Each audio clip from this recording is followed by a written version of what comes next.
امروز 26 نوامبر است و من شعله گلخوجه تا 15 دقیقه دیگر خبرهای تازه تاجیکستان و جهان را معرفی میکنم. اینجا استودیوی مرکزی رادیو آزادی است و در برنامه این موضوعها را داریم. اشتراکچیان حمله بیش از 30 نفر و عضو دو خانواده بودند. بعضی تفصیلات حمله به دیدبانگاه اشقاباد از زبان نماینده کمیته امنیتی تاجیکستان صدا داد. در این حادثه 9 نفر مرد، 11 نفر زن و 13 نابالغ از 4 تا 15 ساله ساکنان ولایت سوق فعالیت و اشتراک نمودند. نزدیکان مهاجران بازداشت شده میگویند ورزشکار روس از دست آنها نمرده است. مقامات تفتیشاتی مرافع دادگاهی را طول میدهند. مستی تا به ارتش هم میبرده است و یا چگونه دانشجوی دانشگاه دولتی کولاب به یکی از قسم‌های نظامی نایه 5 افتاد. از بانک قرض گرفتم. بانک قرض گرفتم به چه شرطنامه‌اش دادم که بخونه پگه در همین مملکت ما کار کنه و فایدهش برسه بخوام.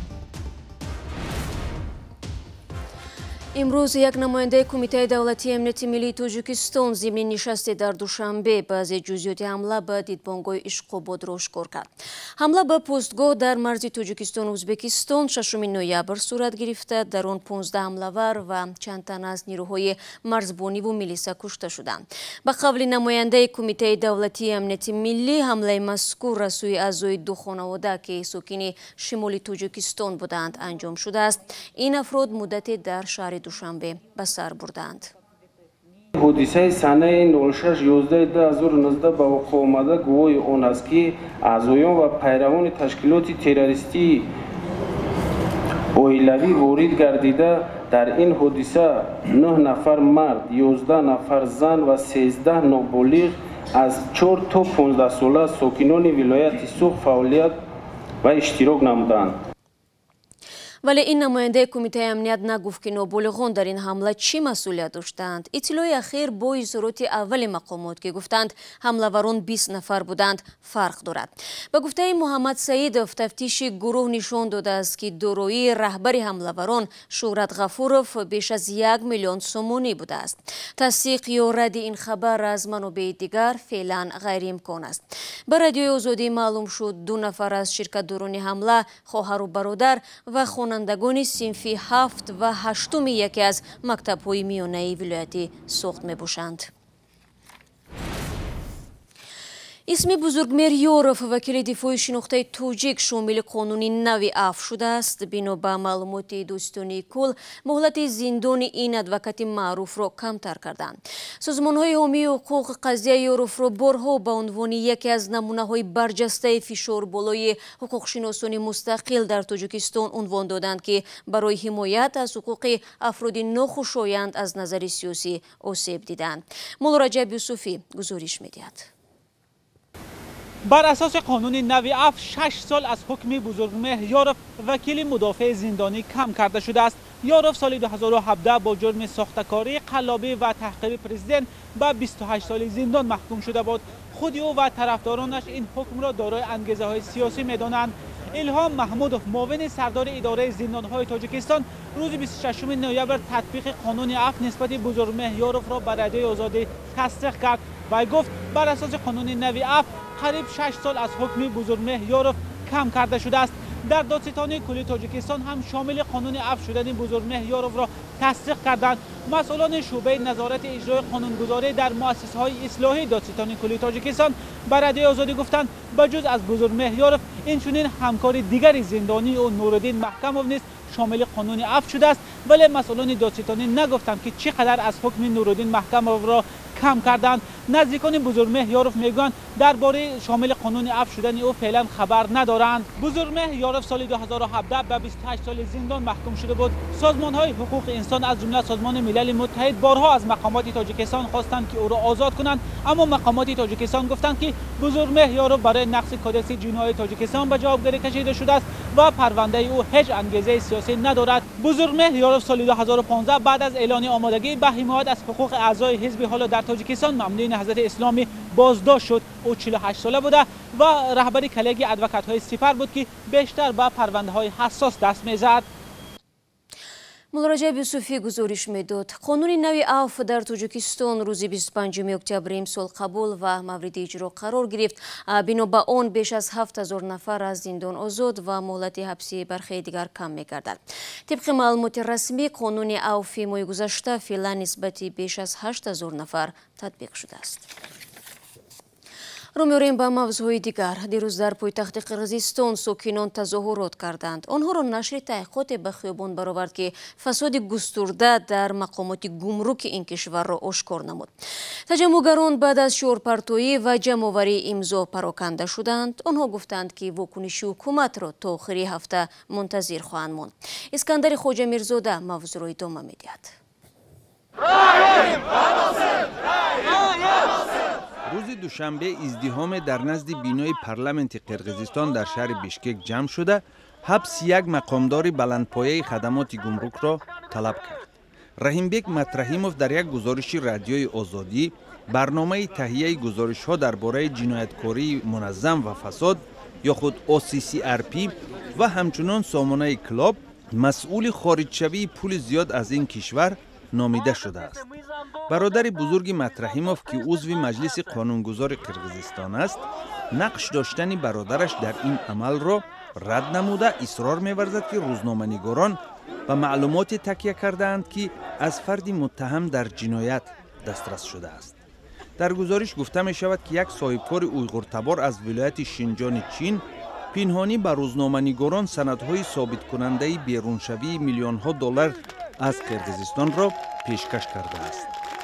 این صاحبکار که ایرکن سایمایکی نام داشت 10 نوامبر در استانبول کشته شد.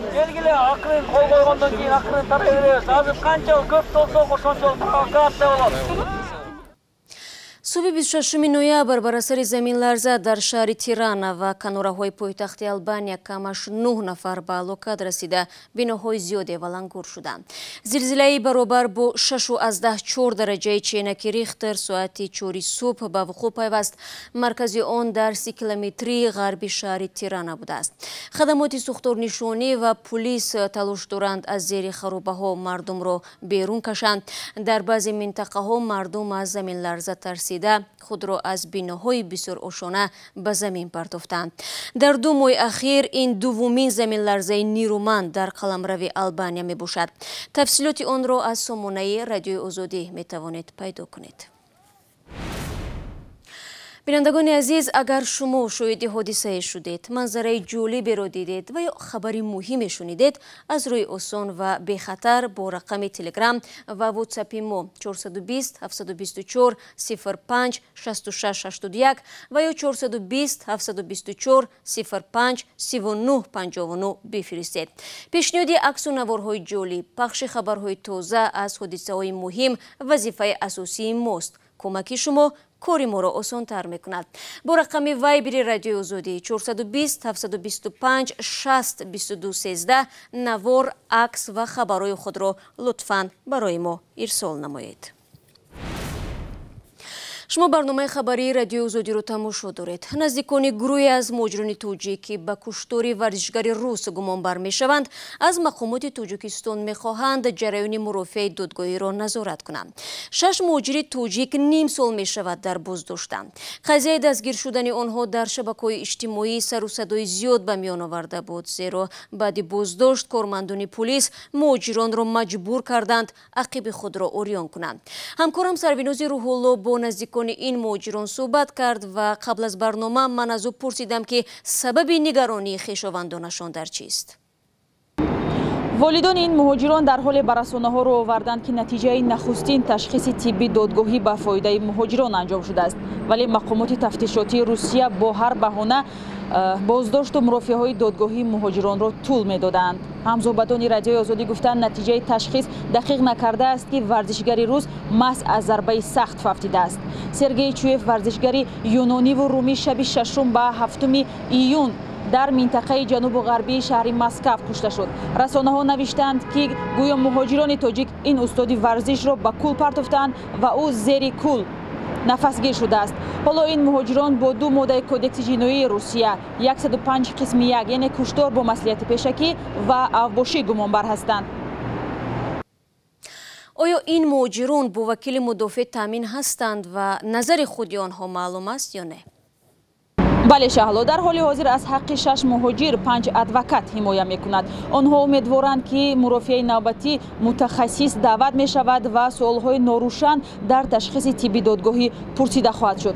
قرار است مرافع نوبتی روزهای 5 و 6 دکبر برگزار شود. به گفته وکیل دفاعی یکی از گمانبران باید حادثه تا آخر ماه فوریه نهایی شود. پس از بازداشت مهاجران با گمان قتل این ورزشگر، آنها را مجبور کردند عقب خود را عریان کنند و این عکس بازداشت شده آنها در اینترنت منتشر شد. بعداً مقامات تاجیک به بازداشت مهاجران و نشر عکس‌های تحقیرآمیز واکنش کردند.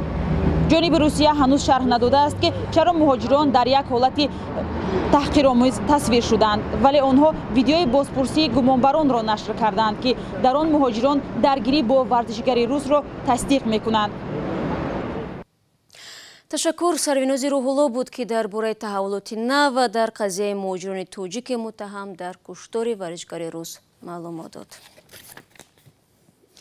انتظار می رود آخری همین هفته موسم تیرماهی دعوت به ارتش در تاجیکستان به پایان برسد. اما طور معلوم می شود در منطقه کولوب نقشه دعوت پورا اجرا نگردیده است و اکنون نوبت به دانشجویان رسید.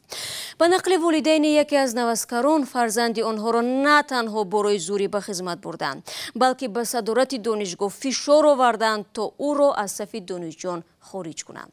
تفصیلات را از گزارش محمود جان رحمتزاده و در تقدیم مومن احمدی میفهمیم. در انتهای موسم جاری دعوت به ارتش در شهر کولوب یک ابله و یا جلب اجباری غیر عادی صورت گرفته است. فردوس عبدالرحیمов دانشجوی سال سیوم دانشگاه دولتی کولوب را به خاطر گویا شبانه مست در کوچه گشتن بازداشت کرده و به خدمت سربازی بردند. 20 ساعت 7 بیگه فوتبال میرم گفت بچم. آمد شکوش پوشید علیش کرد فوتبال میرم گفت. ساعت 10 شب هم خیلی داره گفتیم که ابله و قبیده چهارهای حضرت امیجان بردهش کمیساریت حربی رفتن گفتن که دانشجوهای باور نکردن، دکان دانشگاه را بردن باور نکردن. کمیساریت حربی شهر کولوب جلب اجباری فردوس عبدالرحیمov را رد کرده گفته است داوطلبانه به کمیساریت حربی حاضر شده است. در نامه نهاد بر رهبریت دانشگاه شهر کولوب گفته شده است که معلوم کردند فردوس عبدالرحیمov در حالت مستی قرار داشته است و این حالت به نام دانشجو اسناد می‌آورد. خارج به داخل خارج و توقع به هیچی نبود آمد از رفت دیخنده شونم و او را به هیچ نوع فرمان خارج بردن نمیتونم کیو هم برای یک استودنت هم از خفه دردن. بله رئیس کمیسیون ایلیت مخمه دینم که خیلی من استودنت ها از شریعت میگم که قدم سیاخه خواهیش دارم میره و بخواهی طریق عریضه نبودم و برده شما نکنیم. در ضمن کمیساریت حربی از رهبریت دانشگاه درخواست کرده است که او را خارج کنند و مسئولان دانشگاه مجبور شدند 2 روز پس فردوس عبدالرحیمov را خارج کنند.